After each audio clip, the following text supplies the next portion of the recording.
আসসালামু আলাইকুম, welcome to my channel. আপনারা সবাই কেমন আছেন? আজকে আমি ক্রস সেলাইয়ের মাধ্যমে উলের সুতা দিয়ে আরেকটি ডিজাইন আপনাদের সাথে শেয়ার করব। এর জন্য আমি এখানে কমলা কালার উলের সুতা, সবুজ কালার উলের সুতা নিয়েছি। আপনারা চাইলে আপনাদের পছন্দ মতো কালার উলের সুতা দিয়েও ডিজাইনটি সেলাই করতে পারেন। তো এখন আমি এই দুটি কালার ব্যবহার করে ডিজাইনটি সেলাই করে আপনাদেরকে দেখাবো। শুরুতেই আমি সবুজ কালার উলের সুতা নিয়েছি। এই সবুজ কালার উলের সুতা দিয়ে ঠিক এই বিন্দু থেকে প্রথমে আমি সেলাই শুরু করব। তো প্রথমে আমি এখানে একটি ক্রস তুলব। এই একটি ক্রসের কর্নারে এখানে আবার পরপর পাশাপাশি দুটি ঘর তুলব। এখানে দুটি ঘর হবে। এই দুটি ঘরের ঠিক উপরে আবার বাম দিকে এই ঘরটি বাদ রেখে উপরে এখানে একটি ঘর হবে। এখানে একটি ঘর হবে। মাঝখানে এই ঘরটির কর্নারে চতুর্দিকে ফুলের ছোট্ট পাপড়িটা হবে।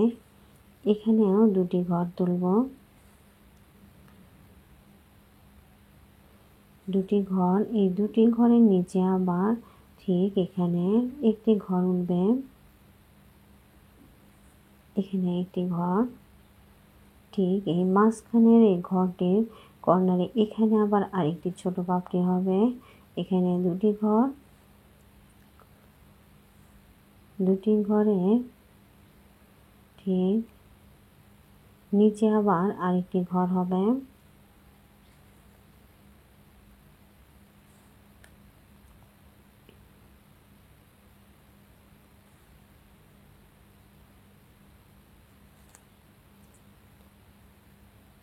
এই ঘরটি তোলার পর এখানে এই ঘরের উপরে এখানে আবার কর্নারে আরেকটি পাপড়ি হবে। এখানেও সেম ভাবে দুটি ঘর, দুটি ঘরের ঠিক উপরে আবার আরেকটি ঘর উঠবে।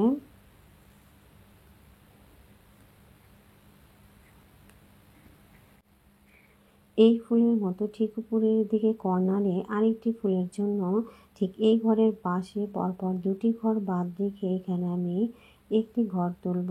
একটি ঘরের ঠিক উপরে আবার পরপর দুটি ঘর তুলব। ঠিক একই রকম ভাবে উপরের ফুলটিও সেলাই হবে। এখানে দুটি ঘর, দুটি ঘরের উপর এখানে আবার এখানে কর্নারে মাঝখানে একটি ঘর তুলব।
এখন আমি কমলা কালার উলের সুতা নিয়েছি। কমলা কালার উলের সুতা দিয়ে ঠিক এই বিন্দু থেকে আমি এখন আবার এরকমই আরেকটি ফুল সেলাই করব।